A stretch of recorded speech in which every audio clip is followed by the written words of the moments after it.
back from Guernsey. Yay! And well done, Angela, for last week. So welcome to Monday Night Paranormal Live with myself, Paul. Well, Jenny's out doing readings, but Paul from Host for Ghosts and Angela from South Coast Ghosts. So it's us. No doubt Luke or Poppy's head in at some stage, or maybe Dora. So welcome to Monday Night Paranormal Live. So tonight we were very honoured to go to a preview of a film that we've been waiting to see for a while. So we'll talk you through that. And I'm not sure if we have some pictures of us in our finest frocks. Angela's nodding her head. So there we go. Now you can see what we really truly look like when we're done up. Once we have a wash. It's not very often we have a wash, but you'll see it difference on the Friday. So welcome to Paranormal. And then we'll talk about a bit about Guernsey, our trip to Guernsey, myself and Jen, where we went to a few places to do with World War II. On Guernsey, the Occupation Museum and the Underground Hospital. So that was shut, but unfortunately it opens in March, but we were in February. But we went up to the door and had a look around. Quite a spooky place when you see it. It's in between two houses and a little dirt track. So hi, Christine. Welcome to Monday Night Paranormal Live. So Friday night, wow. We were very privileged to go to Daniel Lee Barnett's preview of My Bigfoot Life, which was very good. We were on the dirt. There you go. As Angela's got it there, look. There we can see that. What a film. Well, it's a documentary rather than a film. I found it personally very touching with Daniel's journey into having autism and how he was treated and how, he got past the obstacles that he did to become, the young guy that he is now. I found it very, very touching. I think everybody in the room did the same thing, So like I said to you, Friday night, Daniel, if you're watching, I take my hat off to you. You've done it, buddy. You've done the hard work. And everybody should appreciate what you've done. And you're like a role model for other children that suffer with this similar sort of, with autism, basically, and how you can overcome it and overcome the prejudice that people have towards children like one of my grandchildren, she has autism and very similar to Daniel. So we're going to get her to watch Daniel's journey through to where he is now. And the massive support he had from his family behind him and helped him on his way. And now he's reeling in the credits for what he's done. Hi, Daniel. I'm always here, bro. We know you are. And like I said earlier, Daniel, I take my hat off to you, mate. I can't believe you've done that. But if you get a chance, go and get the documentary. I think it's on Prime. Is that right, Angela? It's on Prime. Go and watch it because it's quite a very, very moving documentary. And the last bit when they go looking for Bigfoot is just incredible what they see. Yeah. It is quite moving. You sit there and you don't say anything. You're so moved. So Daniel and your family, well done. And I take my hat off to you. And you deserve to get what you got. So well done you, mate. Yeah, so Friday night we were there all dressed up in our flobber after rushing down the motorway at 100 miles an hour in the rain and the storm and going to pick Angela up from the hotel, but we didn't make it. So myself and Jen had to go straight there, get changed in the car park and whatever. So we didn't think we was going to make it in time and we didn't want to be late to see the viewing and hold it all up. Yeah. So Daniel, really appreciate it, guys. It's officially released on Apple TV today. So there you go. So it's on the Amazon Prime and on Apple. So get along, watch it. And if you have children with autism, watch the film, watch the documentary. And it's a real eye-opener. You can see actually how hard his journey was, bless him. But well done, mate. We're for one say, really proud of what you've done and how you've got there. And from myself and Angela and Jen and all of them, we take our hat off to you, mate. So well done you and your family for helping you along. There we are. Look, I don't know who that bloke is on the left there. I've never seen him look so clean, but Angela looks very pretty. And I think that's Daniel in the middle. I'm not sure. He's got a bit of a lean on. Yeah, that's Daniel in the middle. Believe it or not, that is Angela with straight hair. Sorry?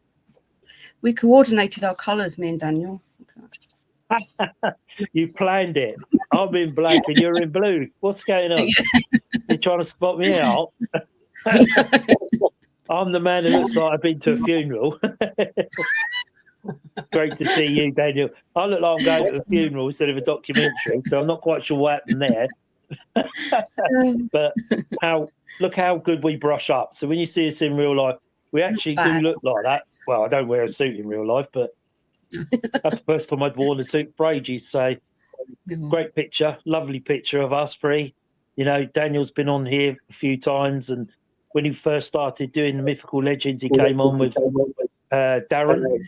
Darren brought him on to the live. So, and he's gradually picked up and gone on from there. And he knows some great people in the Bigfoot world, Ryan RPG, Brian.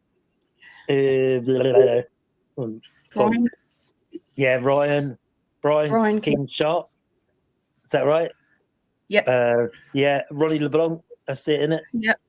Yeah, I know I'd forget about it. It's a blonde moment. Well, I say blonde moment, but anyway, lost that. So there you go. So that's what we look like on a Friday night after work. We look real dapper. Jen's there somewhere, whereas in the background, probably in the loo or doing something, no doubt. But what a great night. You know, we have thoroughly enjoyed it. We met some great people that we've known that have been on their podcasts. They've been on ours. Andy DeCoates from Alienate, or Andy Booth, or whatever he's calling it now. There's myself and Jen. Jen looking dapper. Look, we're both in black and everybody's in blue. They're not quite sure what was happening with that. So you won't see me look like that too often. So there we are. So that's in the hall after. So it was a great venue. We really, really enjoyed it. Had a great night. And then obviously headed back to the hotel and had a few drinks there. So there's myself, Jen, Angela, and Andy, Alienate, Andy. So if you're ever looking for aliens, UFOs and cryptids and stuff like that, get onto his Alienate website and have a look. Really, really, really interesting guy. Knows massive amount of UFO. He was great fun. Great picture, Daniel. Is an amazing, extraordinary young man. Congratulate. Yes, he is, Christine. Yeah. You know, if you get chance, Christine, watch the documentary and you'll really see, you know, what a great achiever he is. So, yeah, we were moved by it. It was great to see. I think Angela had seen it previous, but myself and Jen hadn't seen it because we just hadn't been able to get to one of the conferences it was on with, Daniel. But we were very privileged to be asked to come along with Angela and the others to see it on the Friday night. So we had a great night. It's great meeting other people, other paranormal investigators and UFO specialists and Bigfoot specialists, you know, Expedition Bigfoot, wasn't it? They've been on and all sorts. Yeah. Sorry? And finding Bigfoot. Yeah. So it's great to see all four of them in the same room at the same time. So well done, Daniel, to get them all together from America. So it was great. It was a good night. And, you know, from the bottom of our heart, thank you, Daniel, for inviting us. You know, it was a real pleasure to watch it. So thank you for that. Well, what can I say? That's it for tonight, really. Then, Bye. Bye. So I'd say we were there Friday night. You got anything to add to that, Angela? Or I don't think so, but I think that's the second time I've seen the movie all the way through, and both times ended up like shedding a tear, where it's just so. Yeah, it's very moving. I watch it, but yeah, it was very moving. I think the bit that really got to me was on the plane, and I had to ground the plane. I think was quite because difficult to watch, actually. It was, because obviously we see that with our grandchild, the same thing, and it was quite difficult to watch. So, but what a movie, what a documentary, you know, and it you've got to watch it. So please, Apple TV, you know, Amazon Prime, get on there and have a look, and I think you'll be moved like we were. So it's a great Friday night, a very special night for us, you know, to be invited, and you know, very honoured, very honoured. Thank you, Daniel. So that was it. Anything else to add for that night? I'm just going to have a drink of water. I don't think so, not to the actual night. But the following day was really interesting as well, where got to ask questions to the whole panel, and it felt more like a, what do you call it, like a question time. Yeah, but the answers that they were given, especially like RPG, it was more like a self-motivational sort of thing, and Okay. it was on that sort of level. It was just sort of brilliant advice, like Yeah. for life overall, rather than just going out and into the woods, like overcoming your fears, and you can face anything, and finding your tribe and all that kind of stuff. And it was just brilliant for that, really. Yeah, it's interesting, isn't it? That, in the movie, you watch it, you'll see that a couple of people overcome their fear of the dark, which is something else. I mean, I know lots of people that fear the dark, are scared of the dark, but when you watch this documentary, you actually see how difficult it was for them to, overcome that, but they did it. It just shows what you can do with the right people behind you. Like Angela was saying, the right tribe, as I think RPG puts it. You have the right people behind you and that have got your back. You can achieve anything in life. And there's nothing that can hold you back, providing you have the people behind you and the people motivated and pushing you forward in life. You can achieve anything you want to. Don't let anybody say, "Oh, you'll never make that." Sorry. And believe in yourself. Yeah, massively. Don't believe anybody says, "Oh, you'll never do that. You can't do that." Don't ever take that advice. You do what you want to do. That's my advice. And you become what you want to become. The right people behind you, you can. Sky's the limit. And Daniel proved that with what he's done. So, as I say, well done, Daniel. It was a great documentary to watch and very moving. So they had question time on a Saturday. Never give up. Exactly it, mate. That's exactly it. You have setbacks in life, but we all have setbacks, but I always call it like character building, because it builds your character in the end, doesn't it? It makes you who you are. And life is difficult at the moment anyway, so you get knocked down, get up, dust yourself off. You've got to go on. And Daniel shows that in the documentary, with a great team behind him. So well done. And a good team. It's good to see RPG and all the people you see, Brian King Sharp and all of them you see on the TV, but you never actually see in real life. And they are what you are on TV. They're so friendly, so warm, so welcoming. Documentary is just for children. It's for adults as well. Yeah, definitely. That's what I'm saying. It's for everybody. So it's well worth watching it. Everybody, adults, children, everybody, nans, grands, grandpas, and everybody. Get on there and have a watch, because it's quite moving. Yeah. And when you see people like RPG and Brian King Sharp and Rollerball, they're so genuine. When you talk to them, they're not like ego driven or anything like that. They're just so down to earth. And you don't, you see people like that. Sometimes you don't want to go up to them, do you? You think, oh, they won't want a picture with me. But they were so approachable, weren't they? They was just so. You go up, can I have a pic? Yeah, of course you can. So it's well worth. And not sure if Daniel's got one in August. Is he a conference in August? I heard someone mention something. That's the movie, a Monster Con. Oh, there you go. So go there, meet Daniel and Craig Dowsett. Angela was there. Craig Dowsett Jr., is it? Is it Craig Dowsett Jr.? I think so, anyway. Craig Dowsett. He's a really nice guy, really down to earth, very friendly. He's a movie producer and that. So get down there and move.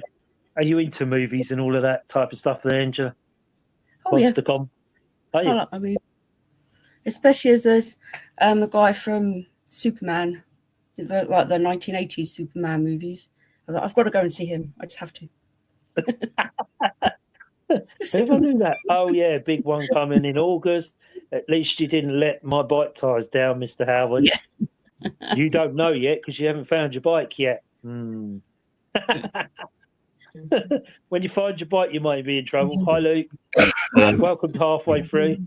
Yeah. We didn't finish. Are you okay? How's your mum? Yeah, fine, thanks. Yeah. Lynn, are you still alive there? Yeah, I'm still alive. Oh, good. It's good to hear from you. For sure. So we just talked about Friday night, Daniel's documentary. We went down to Bridgwater to see it, the premiere of the documentary.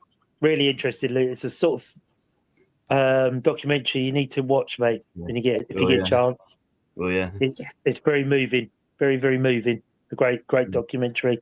Yeah, it's the same, meeting the people you see on the TV and you think, oh, well, they won't give me a picture, but they were, weren't they? The RPG was everywhere, chatting to everyone, and Brian King Sharp, Roy LeBlanc, they were all there mingling around. So you could have had your picture done at any time with them. So it was great atmosphere. A good venue. The place is nice. I'm going to have to head off now, guys. Love you all. Can't wait to see you all soon again. Take care, Daniel. Look after yourself, mate. We love you too. See you, mate. Take care. So it was a good night into Saturday and a little bit of talk. Oh, we got a bit of feedback there. Let's stop now, isn't it? Yeah. So, as Angela said, a little bit of a talk on Q&A sort of tight on the Saturday. But if you're into MonsterCon, then get down there in August. Go down there, meet. I'm sure I'll have some quite special guests going. Some people from the film industry, so well worth getting yourself down there. So I'm not sure if I'll be there or thereabouts. I'm not sure what we're doing in August yet. So it's a bit, I need a few more sleeps before I can work that out. So on to Guernsey. So myself and Jen went off to Guernsey, as she calls it, for a Valentine's weekend. So we were out in Guernsey. And the funniest thing is, obviously, we were waiting at Gatwick to get on the plane and realised it's a propeller plane. Oh, so that was a bit. Oh yeah, it was a little tiny propeller plane. We looked out the window and went, really? Oh, this should be interesting then. And it was quite a wind. Friday was quite windy, and they were touch and go, and the flight was delayed coming in because there was quite heavy fog in Gatwick. So the flight was delayed leaving Guernsey coming in. Boy, we'll get on there. That'll be all right, So obviously we get on with our baggage, sit down and strap yourselves in like you do. Oh, my word. Oh. Because we were late taxiing, we were late to take off as well. Yeah. So and then there's a roar of noise and I mean mental amount of noise inside. And as we took off, the plane sort of lifted on its side with the wind. So it was a bit sort of like a jet where it sort of just pushes its way up. This was like, I'm thinking, I'm looking at Jen, she's looking at me. We're both thinking, oh, Lordy. We were thinking maybe we should have got a bigger plane or gone. We weren't going to drive, but obviously we changed our mind and thought, well, we'll go by plane. What could possibly go wrong by going by plane, apart from the weather? Yeah. So, 55 minutes. Oh, right. Not too bad. So as soon as you're up, they're around with the drinks and the duty free, and then they're back down again. So obviously it was a good smooth flight. Once we cleared, it was a good smooth flight. Quite a bang and a crash and a landing on the other side. It's like bang, it's like landing on one side and then sort of come back to it. It was quite entertaining, really. Yeah. Me and Jen were looking at each other. We didn't know whether to really laugh, grab hold of each other's hands, or quite what to do. But we landed and got off the plane, which was a bit of a. And then we picked the car up, and they have the same rules as us. It's 35 mile an hour limit all over the island. That's their speed limits. No motorways No. And if you're driving down on one of the roads that's a little bit narrow, they tell you to drive along the footpath because people would just step into other people's gardens as you go past, and then they step back out again because some of the roads can be quite tight there, quite narrow. Yeah. And I think we only ever saw 2 petrol garages in the whole of the island. So, although we didn't need fuel, but so we drove around for a bit, had a little bit of loot. We were staying in a hotel in Peterport, which is like one of the main bits of Guernsey. And if you look out, you can see all the Channel Islands. Oh, nice. The weather started to clear. It was a bit miserable on the Friday, but the weather started to clear. And you could see a fort just in front of us down on the seafront. And that was really interesting. I really wanted to go to that. It was quite haunted, apparently. But it only opens at certain times of the year, which is a pain because we were there in February and most things open in March. Yeah. So we missed it by a week or so. Anyway, so we sort of wandered around, drove up and down. Really nice, beautiful countryside. Fantastic, you know. And then on the Saturday, we decided to go to the Occupation Museum, which is a World War II museum run by a guy that got an MBE for services rendered to the museum. He started back in 1957, and he was sitting behind the desk when we went in.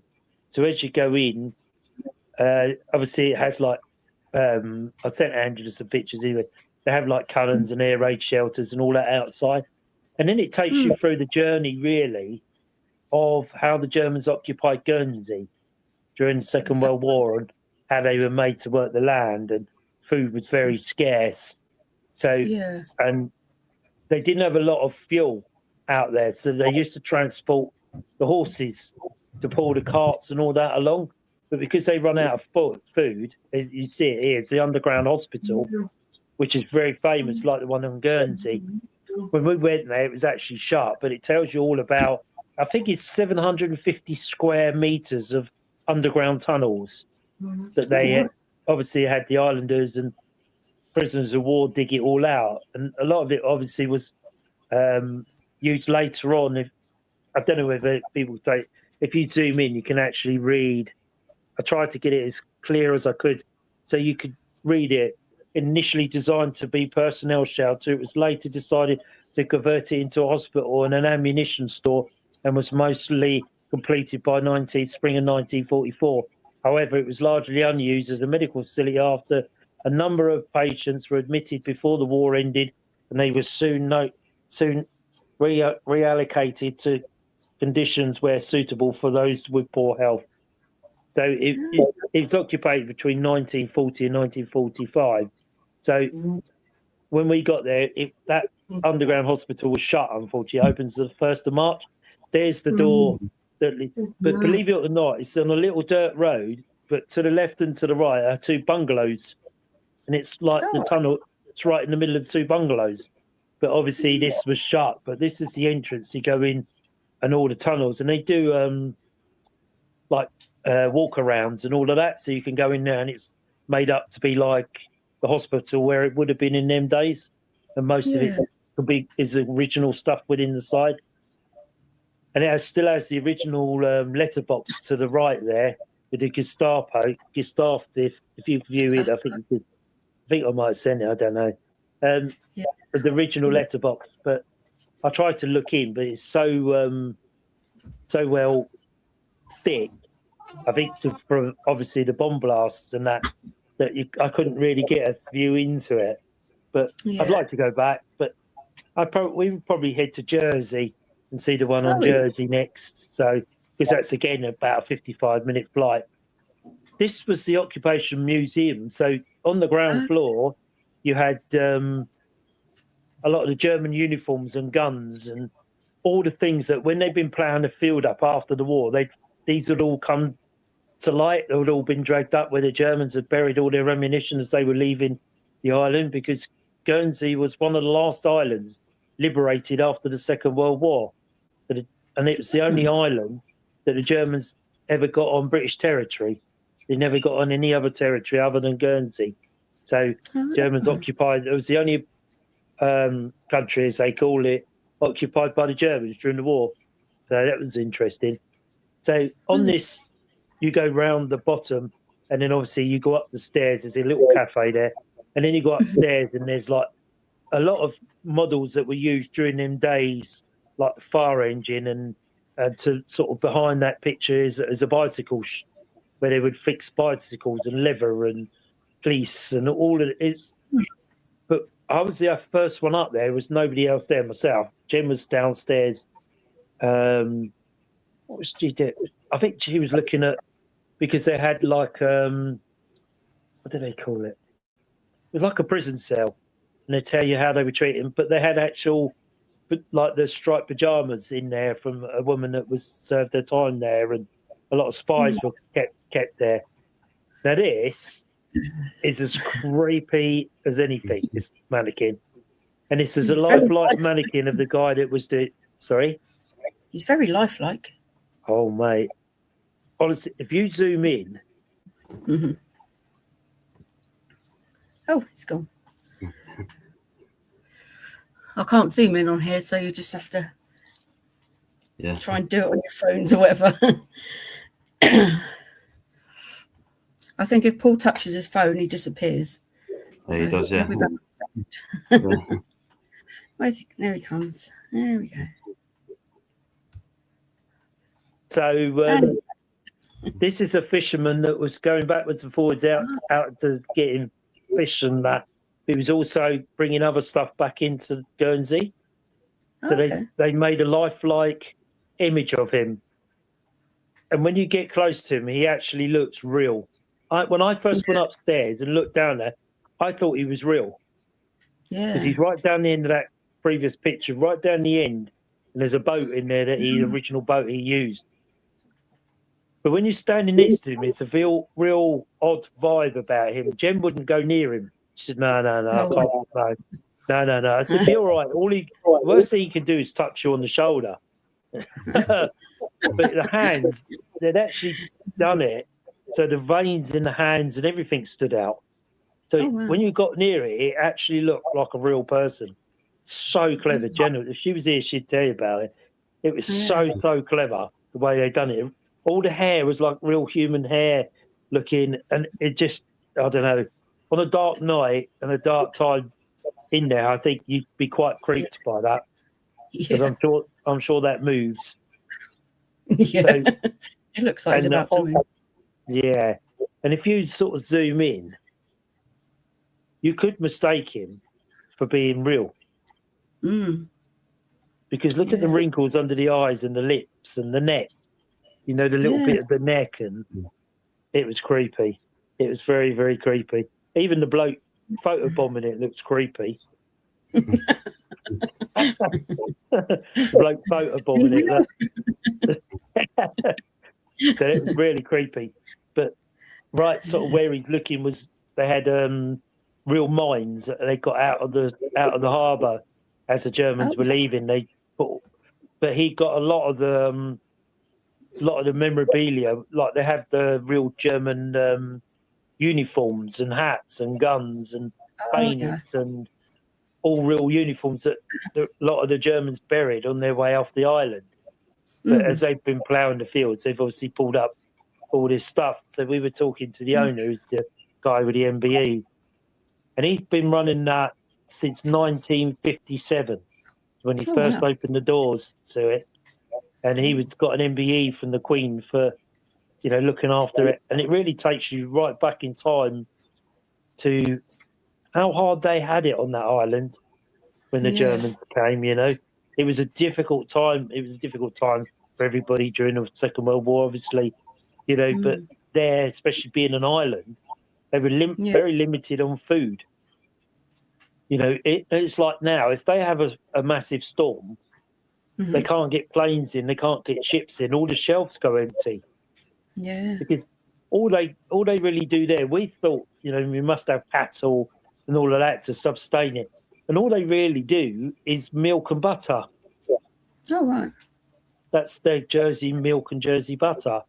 Their meat, a lot of their meat comes from abroad on the ships and the planes that are coming in and out of Jersey all the time. So if they're cut off in a storm, they were saying that their shelves get empty very quickly because they're in, the bread and but you can get amples of milk and butter, but not much else, meat and all of that. Just they can't get it onto the island because of it. Yeah. So that was a creepy bit, but that's right down the end of a dark hallway where you saw the fire engine, and it is creepy. This is called it's beautiful. That is. It's called the Little Chapel. Okay. And it's just outside not far from the German underground hospital. So Jen had heard of it. A friend of hers said, "Oh, you got to go see it. It's beautiful." So I thought, well, no, we're lost anyway on the island, so we might as well keep driving. And then we sort of stopped and managed to get a signal because it's very difficult to get a signal on your phone out there. So when we managed to find the postcode, so we decided to go there. It's called the Little Chapel. And it's made of shells and it's just so beautiful. The weather outside was quite dull and overcast. But when I was talking to a lady that's been there, she said in the summer, like all the colours glow on the floor, and the floor goes orange and purple and greens, and because it's got a window that the light comes through, bounces on the shells, and all the shadows of the shells go on the floor. So it sort of illuminates it like a prism type colours. Yeah. It is tiny. You have to turn your shoulders to walk in the door. That's how tiny it is. You can just about stand up, but obviously they still use it to this day. So you go in, you walk up a bit of a step, bit of a hill climb up, and where we're looking there is through the front door of the arch. So you're actually looking into the main chapel. There it is, there up on the hill. See it? But that's all made of shells and oyster, and they even have broken tiles from Wedgwood in there as well. They built it from. So you go up them stairs, and you can see the tunnels to the left and the right. See the little holes in the wall. So you go up the stairs and go through the tunnel, and it brings you out at the top by the steeple. Oh, okay. So you actually go underneath and go round, but you can go up. There's steps that go outside. You can actually go through the little tunnel, and it brings you up at the top. So you are back to where we were looking in that door. And then obviously you could go in, and as you go in, you get the chapel there, and you put donation. It's free of charge. You don't have to pay to go in. You just leave a donation, which is lovely. And then as you go in to the right is stairs that go down underground. And where you see the statue in the middle, you actually go from the top down some stairs, and you end up underground in little tiny chapels that are off of it. I'm not sure if I see the pictures of them. So there's little tiny chapels as you go downstairs. But each time you go down, you have to keep sort of turning your shoulders because it's very, very narrow, very small. As you can see there, it's tiny. But it's well worth going a visit if you're ever out in Guernsey. Go to the little chapel. It's well worth to see the seashells and all the Wedgwood tiles and, whoever. It's just an incredible place. So we were really glad we went and see that. So that was really nice. But it's right in the middle of nowhere. Literally, you pull up and walk down, and it's there. These are some of the guns that they put outside the Occupation Museum that they got after the war. They revamped them and cleaned them and put them out there. And they have an air raid shelter, an old-fashioned air raid shelter they would have had during that time, an old concrete one in the garden. There it is there, as you can see, an air raid shelter. But that's what they would have had out there. Not that it would do you a lot of good if a bomb dropped on it, but I'm sure it might have helped for a bit, but staved it off. And it had all these type things all the way outside the museum. But if you're ever out there, it's really, really worth going there. And a crashed Spitfire propeller crashed in the field just beyond there, and that they plowed the wreckage up. But there wasn't a lot of planes. You didn't see a lot of action during the war because it was one of the last islands that was liberated after World War II. Although the Germans were on there for a long period of time, but they were saying it was, they had their bit of the war, obviously, because they were under German occupation. So it was quite a difficult life for them out there. And they were saying that, although the Germans were okay, but they wanted their money's worth. They wanted everything done, and they would execute people if they had to without worrying about it. Oh, wow. Bit like they were on the mainland, I suppose, in France. But they were, one of the last islands to be liberated after the war, Guernsey. So they had the Germans on for a lot longer after the war until the British went and got it back. As the liberation started, and the Germans started giving. A lot of the Germans had given up by then anyway. They knew they were defeated, so a lot of them had given up on the island anyway. Apparently, they were hiding a lot of ammunition and stuff like that in the island. So, they could really surrender with no ammunition, no guns. but in the museum, he's got the guns that have all been ploughed up over the island. So it's very, very impressive place to go. If you're ever there, go and stick your head in there. It's really cheap, about £8, I think, adult. And there's a documentary played for about 16 minutes telling how they were took by the Germans, and Germans had to use rowboats to get onto the island at first because they didn't know the island, and a lot of the convoy ships would go past and not stop there because of the German submarines, but they didn't really get a great deal of help during the Second World War, so they were quite well left on their own to fend themselves under the occupation of the Germans. So, but unfortunately, we didn't get to the underground hospital museum. But I'd like to. If we go back to Guernsey, they have one there, big one there. So we'll try and go back there when they're open and get inside there and have a good look around. Just get a feel for it. That one we went to there, I know Jen was sitting, the car was there. It's very spooky, very eerie, standing by the doors because you can hear an echo inside. But I couldn't see anything. I tried looking under the door and tried looking through a little hole, but couldn't really see anything. I kept looking through the keyholes, but it's so dark in there. But then I suppose it would be with 750,000 square meters of tunnels. So it's a bit like... it reminded me a bit like, I don't know if anybody on here has been to Chislehurst Caves near us up in Kent. Now that has 23 miles of tunnels in the Chislehurst Caves. That's another place that's well worth going if you're in the Kent area. It's a Chislehurst Cave, because that, again, was used during the Second World War as a bombing shelter for the public, for the local people. And when you go in there, and you sort of go in and you have guided tours. So you have like little tilly lamps, little hurricane lamps they take with you. They have light, but they give you the feel of carrying a lamp in there, because during the war, they wouldn't have had the lamps. They just had them hurricane lamps to go down there with. And when you go down there, you sort of go in there, and a few rock bands are played in there. I think, who did he say? David Bowie. A few others like that have played in there because it's got a very good acoustics in the tunnel. But you see the stage where they played that. I can't remember who it was. David, it might have been Led Zeppelin or someone like that, very famous, played in there. So you go up to past the stage, you go left. So it was initially, if I'm correct, that the Romans started to dig it out because they wanted a chalk to build their villas, because it was a very, very special limestone chalk there.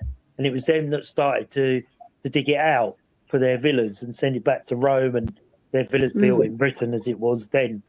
Who else occupied it? A few others over the years it had been there, and obviously they gradually built more and more tunnels in it. So as you go in, you sort of go left and you start to head down the tunnel. The tour is about a mile. So you do about a mile and you come out the other side. So it's really interesting. So we were wandering down there, and that is creepy, because as you turn the corner, you sort of walk down a little way and there's like a whole village underground. They had a paper shop, a post office, the doctors. They had all the bunk beds there where people would sleep during the Blitz and the bombings, because Kent and that area is heavily bombed during the Second World War. So a lot of the local people would go underground at Chislehurst.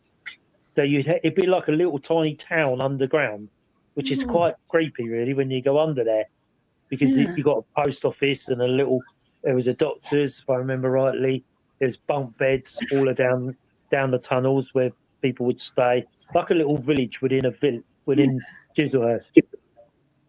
So I was asking him about the ghostly side, the paranormal side of it.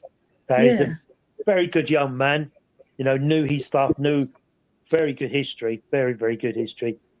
And he said they used to have paranormal groups go there, and they would get a lot. And he said, if you go down, and as we turn the corner, he said, onto your left is a load of built arches on the left-hand side. He said a lot of the maintenance guys go down there because they obviously keep the maintenance done. But it's the middle arch that they won't go in, because they feel like every time they go in, they get pushed out again. So they don't bother to go in there anymore. So he was talking about, like, when they go there at night and lock up. He said it is really quite something else. You know, you do see things moving in the dark, but they're never brave enough to go and look for them. So I said, well, would they hold a paranormal night there? He said, well, they used to. They used to hire it out to paranormal groups, but they had a bit of an issue many years ago where there was a charity paranormal night done there. And what they would do was take three or four people off to different tunnels. And then you would stay there to see who'd stay there the longest overnight. Oh, really? So obviously the first two came back and the other two were still there. So the third one came back, but they never saw the fourth one. Really? So I thought, well, that's really weird. So the morning came, still hadn't come back. So I thought, something's wrong here, obviously. So they went looking for about, I'm sure he said it was quite a while, 2 or 3 hours, 4 hours, looking through the tunnels to find this guy because he wasn't in the tunnel where he should have been. And then he found him huddled in a corner down one of the tunnels, rocking backwards and forwards. Oh, no. And he obviously had a very bad experience in there with something. And then they vowed to that day, to this day, that they would never ever do it again because they thought they actually lost him. But there's 23 miles of tunnels they would have had to search to find him. But they found him down this tunnel 3 or 4 hours later, just sitting in the corner. And they're not sure how he got to the tunnel because he didn't know either. But he was just huddled in the corner. Yeah. He doesn't remember leaving the one tunnel to end up in the other tunnel. So they weren't quite sure what had actually happened, whether he just moved and didn't realise. Because you imagine in a tunnel, it's as dark, isn't it? And we've all been in tunnels. As you know, all the paranormal groups out there, you've been in a dark tunnel. It's immensely dark. But they're 23 miles of them down there. So he said it was quite easy to be lost in 23 miles of tunnel and not be found. Yeah. So that's quite scary. And so that's why they don't have paranormal nights there. I did ask, and he said, no.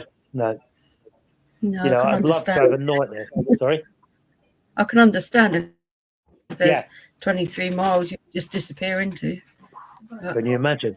I mean, you can tell people don't go on this point, but they can still do it. Yeah. I think the only way you could do that is to rope it off, but people do step over. You know, how many events have we been to? It says no admittance, but you know, you've gone over that and gone up the stairs or gone into the room, or you know, I just moved this gate. And you imagine 23 miles. Can you imagine that, Luke? Yeah, long, yeah. But when you're in a tunnel like that, and like he shows you, you turn off all the lights in the tunnel. He says, well, get an idea of how dark it is. So they turn the lights off and they make you turn round and round and round. Oh, no. And then he says, right, which way is out? And you don't know. No. He knows because he doesn't turn around. He's facing the way out. So he's obviously done it so many times he knows the way out. But when you turn round and round and round, it's so dark that he says, well, which way's out? And you're like looking, thinking, I don't actually know which way is out. And he shines his light. He said, that's the way out. And you're facing the opposite way down the tunnel and not out of the tunnel. So you can imagine on a paranormal night, you get these groups that go off on their own. Yeah. And you've only got to go 2 miles, 3 miles down a tunnel. And then, you know, whiz round because something's happened. You turn round and round and round. Yeah. So which way's out and which way's down? Yeah, you wouldn't know if you were coming or going. You'd go another 3 miles in there and then it could be days before someone finds you. Well, you can. You imagine you keep wandering and wandering. You know, would you intelligence say, well, we're not getting anywhere, we'd turn around and go back the other way? But it's the other way, deeper tunnel, goes further underground than it is. You know, it happened to me once when I did the Royal Holloway College. We did the tunnels that run from the Holloway University at the top down to the sanatorium at the bottom of the hill because it's on top of Egham Hill near St Anne's Hill, Luke, not far from where you were. So you had the university at the top and then you had the sanatorium down the bottom.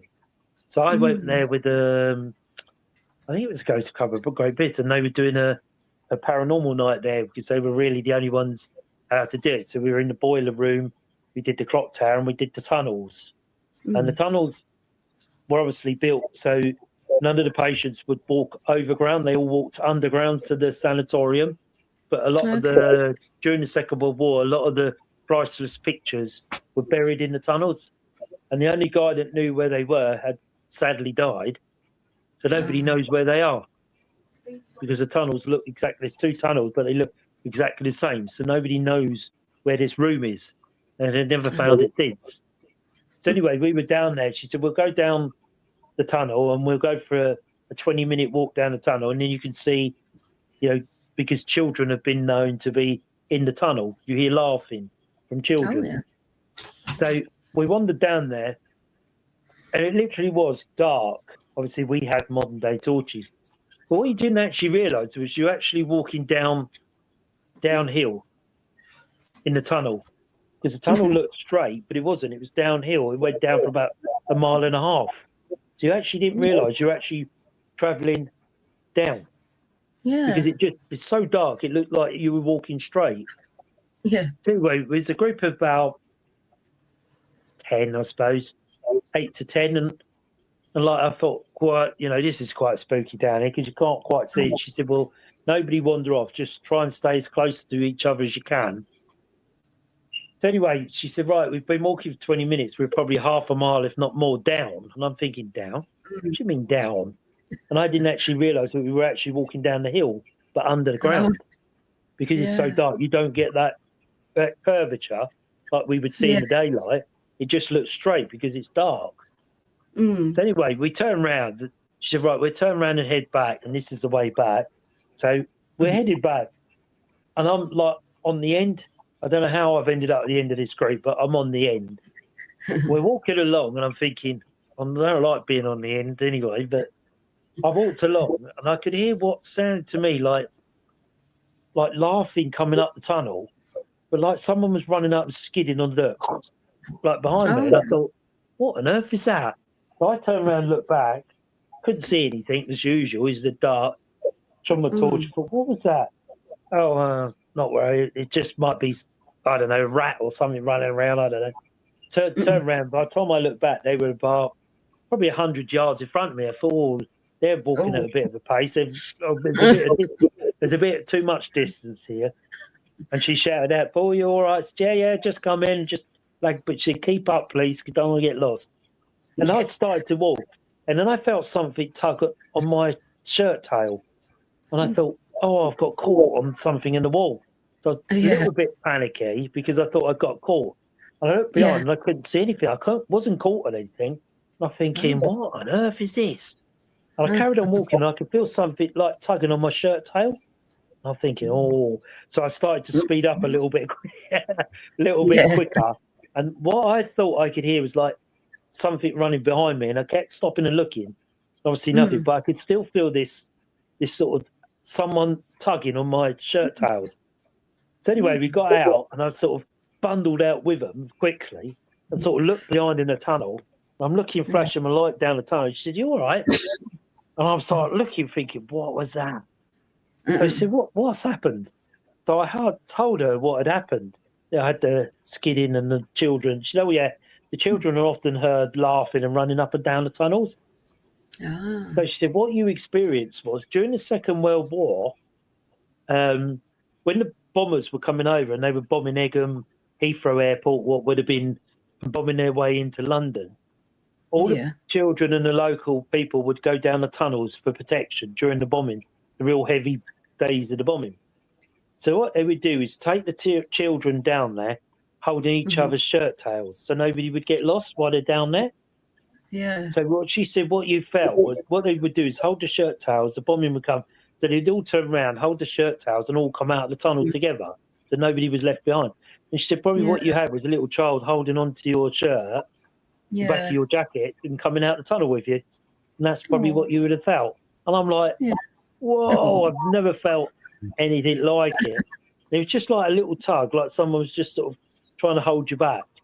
But, that was quite something else, them tunnels. But like I say, I didn't realise you're actually walking a mile down because the tunnel didn't look like it went down. It just looked like it was straight. You were just walking along a straight tunnel, a bit like I think Widley, isn't it? When you stand at the top of Widley, that actually goes down, doesn't it? Yeah. You can actually see that because of the lighting. If that was in total darkness, you wouldn't know that tunnel went down because it would look flat. Even when you walk it, it doesn't feel like you're walking down, or when you walk up, it doesn't feel like you're walking up. It just feels like you're walking along. And that's how disconcerting it was in these tunnels in the Royal Holloway. So that brought us back to a boiler room, like a massive, massive boiler room they had in the old-fashioned days to run the heating. Or obviously nowadays it's more modern, you know. So we'll go in the boiler room and we'll have a little bit of play there because the tunnels were off the boiler room. So she said, I won't tell you anything about it. She was really good, very good historian. She'd tell the history of the college and how it was built and why it was built.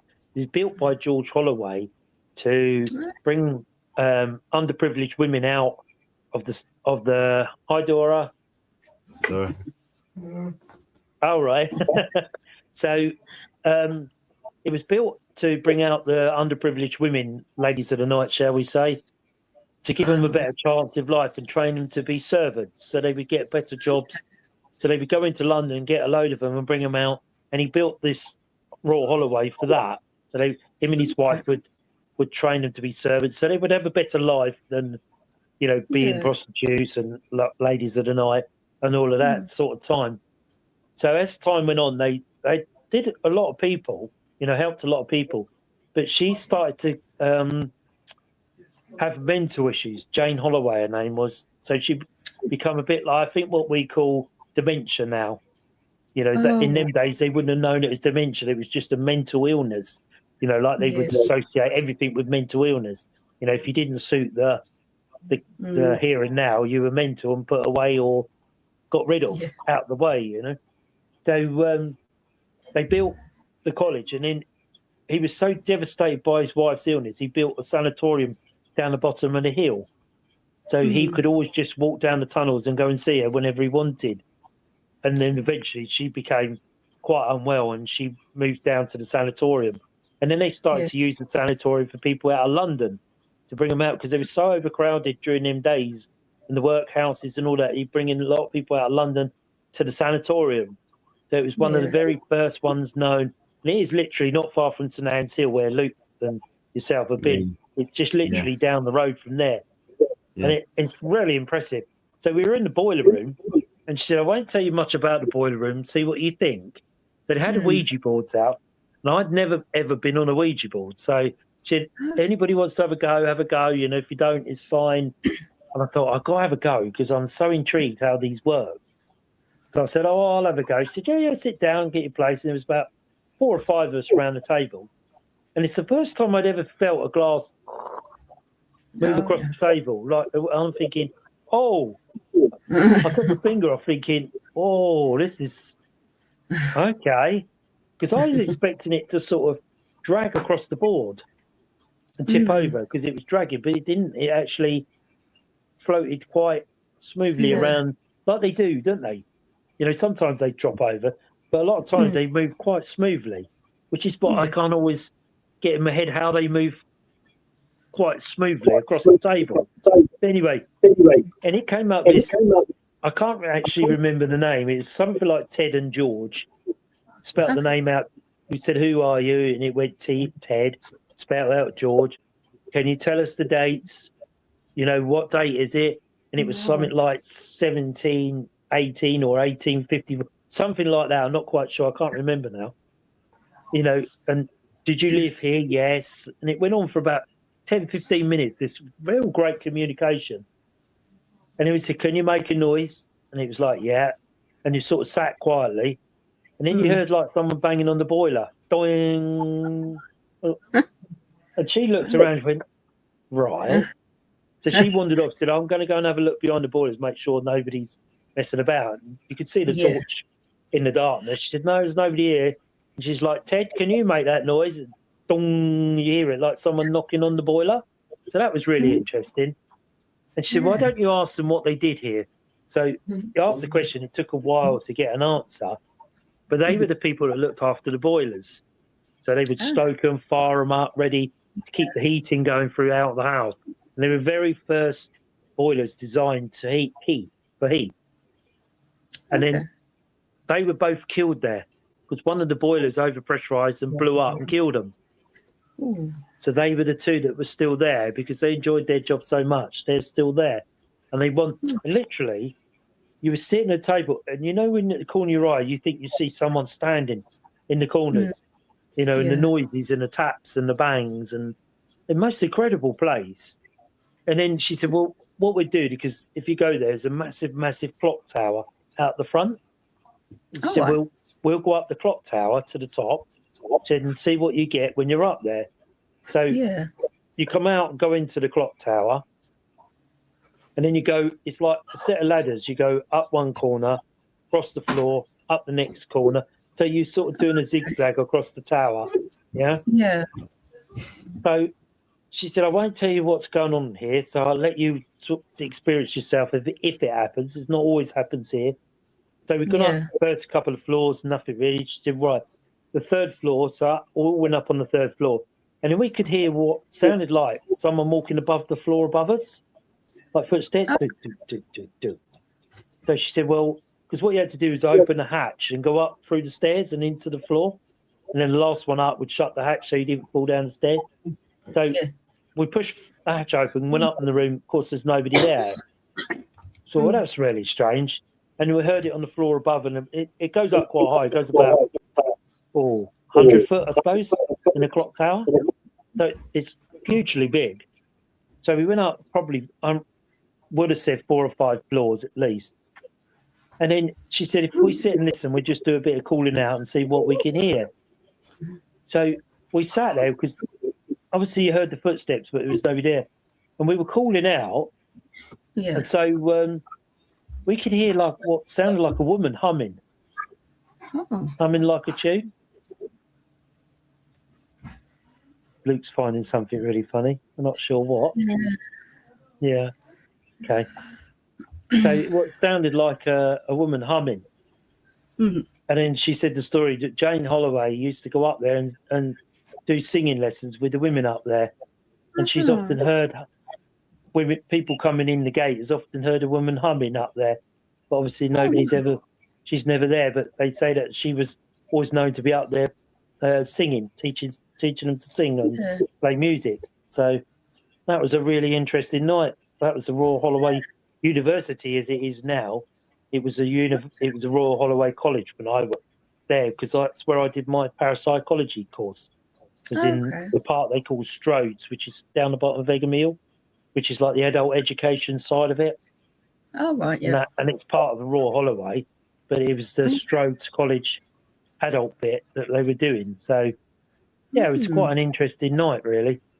But yeah, sounds good. I'd say the tunnels are really good. So I had a really good night. So I have been down tunnels, and they can be very deceiving in the dark. Yeah. You don't actually realise you're actually walking down and not along. So, yeah. Have you ever anything like experiences like that, Angela? No, I don't think so. Whenever I've been in tunnels, there's always been like little safety lights, so it's never been completely dark. The only time I remember I can't remember where this venue was or who I was investigating with. I just know that Darren was there. And it was a small room. Yeah, I can't remember where it was or what it was, but it was quite a small room. There was a few of us round a table, and they said they turned the lights off so we could do like a seance type thing. They turned the lights off, and then you could not see a thing anywhere. It was that dark. There wasn't even a little, like a bit you could see from a window or a little light anywhere. And I couldn't deal with that. It was too much dark for me. If I can see a little pinprick of light, then I'm fine. But there was absolutely nothing, and I had to get up and leave the room because I thought I need something. It was too scary. Complete darkness. It's dark beyond dark, isn't it? Yeah, there was just like not the tiniest dot of light anywhere. I was like, I can't be in here. I think sometimes. I think panic sets in, didn't it? Because you think if something happens, which way do I run? Yeah. And end up running into a wall or a door, or end up causing. And I think sometimes it gets a little bit panicky like that. Yeah. So that's we all sat down at a table, but it was just too Too dark. Too dark. Yeah. Yeah. So basically, straight off of Guernsey, I mean, that was our trip to Guernsey. So an interesting island if you're ever out that way. So we have Fort Brockhurst coming up the 25th of April. So get your tickets, go on to the www.hostforghostparanormal.com. So go on to that website, book your tickets. Fort Brockhurst is a great fort. It's the second time we've been back and the second time it's been investigated. So we should have a good night there. First night was good. We had little bits and pieces and bit coming alive a little bit more. But obviously being associated with the English heritage, you have to go around with one of the staff. So you're not accompanied. You could do what you like when you're all together. So, there's no restrictions, but you have to be with someone because obviously there's a lot of artifacts in there worth of crazy amounts of money. So, but we had a good night when we was there. Knox, Angela's team and Dora's got some great knocking noise. Myself and Luke and that got some real odd bits and pieces in the room and dragging and what sounded like water running, and it was quite an experience in there. In the gun room, we had cat balls going, and so get your tickets, go on there. It's all for charity. We're non-profitable group, so we don't make any money. Everything goes back. We take out tea and coffee. Everything goes back to the English heritage to keep the fort alive, so it keeps it awake. I think that's about it really for tonight. I think I've waffled too long. Obviously said something funny for Luke. So something was funny, but anyway, you might let us into the joke. You never know. My mum's fault. Hey? Mum's fault. All right. So go onto the website, get your tickets for Fort Brockhurst and go along there. I think you'll have a good night. Enjoy it. You will have a good night. It's good fun. It's a fast fort. It's huge. Yeah. Obviously, they're still renovating, so we get small parts of it and a little bit more each time. And hopefully, when in the spring, when they open up the ramparts and stuff, we can get to the big, tops of the fort and do it up there. So, and hopefully, at some stage, they want us to do a staff-only night. We've got to arrange what night that is, so that'll be a small group, but we'll quite look forward to that. So, I say, pop onto the website, 25th of April. We'll be there. Myself, I think Luke's going. Angela will be there. Yeah, Dora and Jen will be there. And a few of the old faces we know will be there. So come along. It's a great night. We have tons of equipment you can use. Cameras and cat balls and REM pods. Luke normally has his REM pod and he's got a dog ball with him now. So with lots of stuff, SLS cameras. What else have I got? I've got a Dead Man's Bell that I've been sent to try, so we can give that a run out at night and see how well that works. So that's it for tonight, really. So I hope you enjoyed it, me waffling. But we had a great night Friday night, as I say, with Daniels, and myself and Jen had a great time on Guernsey. We really enjoyed it, seeing the museums and that. So we will go back to Jersey one day. Apparently that's more commercialised than Guernsey, but we'll see. Hopefully not in a propellered plane. Hopefully they have jet planes go on to Jersey and not an old propeller plane. Oh, my word. Unreal. Because they say if they get high winds or a storm, then nobody leaves the island. No. Because it takes 2 or 3 days for the storm to blow past. Oh, no. I can think of worse places to be stuck for 2 or 3 days. Yeah. Just drive around the island. Not a very big island. No. Go pub crawl. How Anyway, big is it compared to the Isle of Wight? do you know what? I don't think it's as big as the Isle of Wight. Oh, really? Oh. Yeah, it's tiny. I know the Isle of Wight is quite big, is it? How long did it take you to get around the Isle of Wight? An hour and a half, maybe? Oh, no, a lot longer than that. But to go around the island, because they have one main road and little roads off, and it just goes round in a circle. They don't have a motorway or anything like that. Yeah. It probably would have took you an hour to get around the island. Oh, wow. And probably less if you cut across. It's quite small. One of the smaller Channel Islands. You've got Sark, Guernsey, Jersey, Alderney. Oh, There's yeah. another one of the Channel Islands there. When you're standing at Peter's Port, you can see the islands. On a clear day, you can actually see them. So it's Ah. quite a sight to see all the Channel Islands. So I've never been there before, but I'm really glad we did go, and I can't wait to go to Jersey, really. And go to all the German museums there and have a good look around. So fingers crossed one day. Yeah. If I win the lottery, I'll take us all out there. Yeah. Except for your mum, Luke. You can come on your own. Anyway, only remains to be say, I hope you didn't get bored of the waffle, as usual. Next week, we will have Buck's Paranormal coming on. I think his name's Daniel. I think so. I'll have to check that. They're coming on next week. Or he's coming on. Talk about his group and what he's done. He's a podcaster. He does lots of really interesting podcasts. I've listened to a few. He said he'll come on and chat to us, and he asked us what questions we would be asking. So if you have questions for him, please send them in on the night, and he'll try and answer them. But very interesting guy. Very, very interesting guy. Many years of experience. Used to belong to a team, but the team faded out, and he does a lot of it on his own. Does a lot of podcasting. So tune in next week. We'll have him on, all fingers crossed. He's agreed to. We just got to send him the link. So hopefully he'll be on and we can have a chat with him. So ask him, send in your questions. So only remains me to say, Andrew, you got anything to add? Nope. Luke? That's fair. No. Has your mum got anything to add? No, she's in the kitchen. No. Okay. And that remains to me to say, have a great week. Be safe. If you get a chance, have a look at Daniel's documentary. I think you'll be impressed with it. It's very good. Very, very good. So it only remains me to say, have a safe week. Take care, and we'll see you all soon. Bye. Bye. Bye.